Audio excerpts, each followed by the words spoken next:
You are sitting at the family dinner table. You are excitedly sharing your next big plan when your sister casually cuts you off. "Come on, that's just not realistic. Listen to me." She completely kills your energy. You suddenly go silent, swallowing your resentment.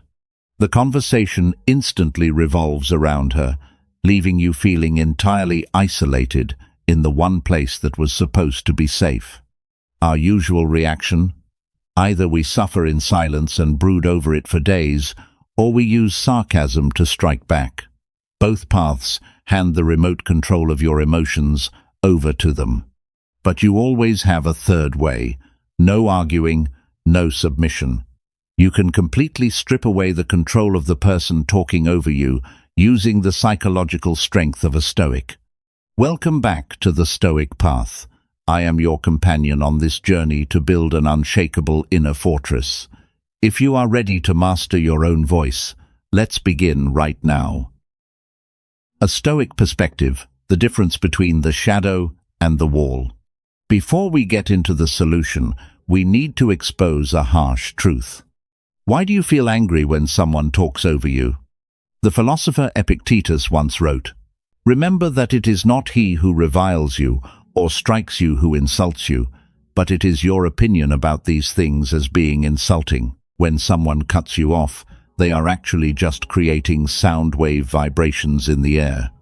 What truly attacks you is not their words, but the judgment inside your own head. They are disrespecting me." It is that exact judgment that throws open the gates of your mind's fortress. Let's look at this dynamic through a more realistic lens. The rude person is just a shadow, and you are the wall. A shadow has no substance. It only exists by clinging to the light of another object.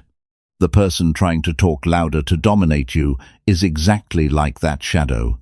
They are empty inside, desperately clinging to the attention of everyone around, just to trick themselves into thinking they have power. But the wall is different. A stone wall stands still, solid, and possesses inherent value. The shadow can dance. It can project itself over the wall as much as it wants, but it will never crush or move a single brick of that wall. Trying to shout louder than them only proves you have forgotten you are the wall and have turned yourself into just another shadow, dancing in the exact same chaos.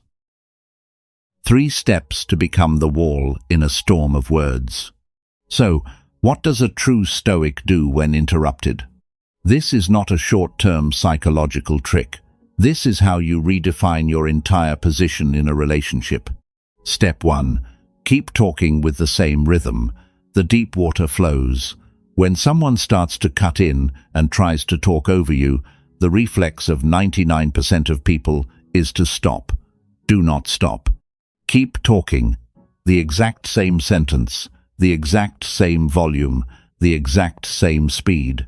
Keep your tone neutral and flat, like deep water, flowing calmly through rough rocks. The rocks may rise, they may make loud crashing noises, but the deep water just keeps flowing on its exact course. Why does this work? Because it creates a sharp contrast right in front of everyone around you. Them, tensing up, trying to speak fast and loud to grab attention. They look like a thief trying to steal something that doesn't belong to them.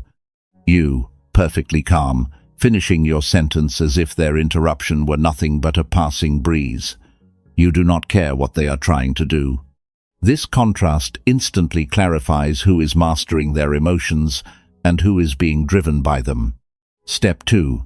Resist the temptation to raise your voice, the unyielding punchbag. When challenged, our biological instinct is to roar louder than our opponent. You want to shout, to crush them. But remember, in the world of communication, the first one to raise their voice is the one who just admitted defeat. When you shout, you signal to everyone in the room, "I am panicking, I am fighting to hold my ground." It makes you look incredibly weak. Practice mental discipline. Keep your volume exactly the same. When you maintain a quiet but firm volume while the other person is shouting, you force them to face their own ridiculousness. It is like someone trying to punch a heavy bag. The harder they hit, the faster they burn out, while the bag remains unmoved. Be that heavy bag. Let their rudeness crash against your cold stillness and shatter. Step 3. Direct confrontation, the power of their name. If you have applied the first 2 steps and they still keep rambling, refusing to stop just to hijack the conversation, this is when you drop your ultimate move. Call them by their name. Humans have an irresistible biological reflex.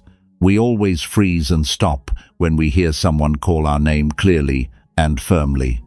Do not say their name with anger or hesitation. Say it with a flat, deep, and heavy voice. David.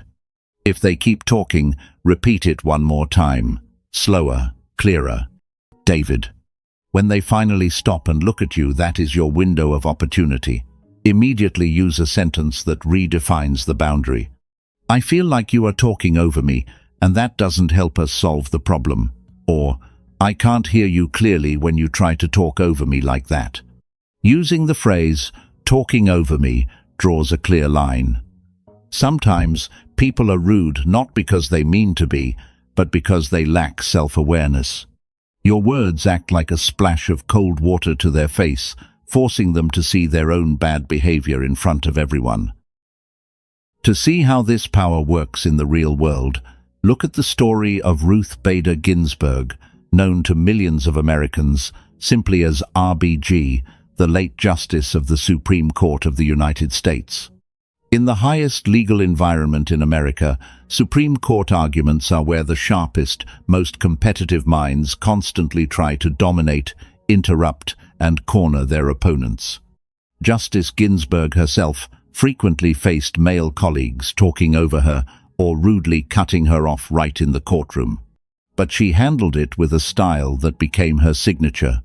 When interrupted mid-sentence by another judge or lawyer, Ginsburg never stopped speaking, and she never raised her voice. She spoke in a low, steady, monotone voice, flat as flowing water. When someone tried to talk over her, she simply kept going at the exact same pace, the exact same soft yet unyielding volume. She didn't shout to compete, she simply refused to stop. This unshakable presence created a massive contrast. On one side was a rude, frantic, loud interrupter, and on the other was a monument of calm, flowing as if the noise didn't even exist. In the end, it was always the interrupter who felt awkward, lost momentum, and was forced to shut up so she could finish her sentence. In her book, My Own Words, she shared a timeless, deeply Stoic lesson on how to handle unkind words. Reacting in anger or annoyance will not advance one's ability to persuade. By refusing to react with emotion, she perfectly protected her iron boundaries and her power to persuade under any pressure. A lesson on boundaries, why you must act. This raises a question. Why not just ignore them? Why not suffer in silence and let it go? Why do we need to speak up in step 3? Because when you suffer in silence, you are setting a dangerous precedent. In psychology, there is a concept called implied consent. When you let someone cut you off once, twice, 3 times without taking control, you are sending a silent message. My opinion doesn't matter as much as yours. You have the right to treat me this way. You are handing away your own value, both in their eyes and in your own.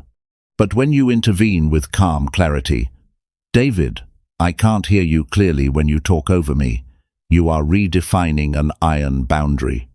You are telling them, I respect you, but I also respect myself, and I will not allow you to cross that line. Stoics are not cowardly sufferers. We are not stone statues incapable of feeling pain. We are warriors protecting our inner fortress with absolute courage and integrity. We live in an era where everyone wants to speak, but no one wants to listen. Everyone wants to shout louder, just to prove their own ego. But real power is not about who has the loudest voice. Real power is knowing how to keep your mind calm when everything else is falling apart. Next time someone interrupts you, don't get angry. Don't raise your voice. Look them straight in the eyes. Keep your tone completely flat. Be the wall against the wind. They can be the shadows dancing around, but they can never shake a single stone of your fortress. If you are ready to stand firm against the noise with the self-control of a Stoic, leave a comment below. I am the wall. Thank you for being here, in this moment.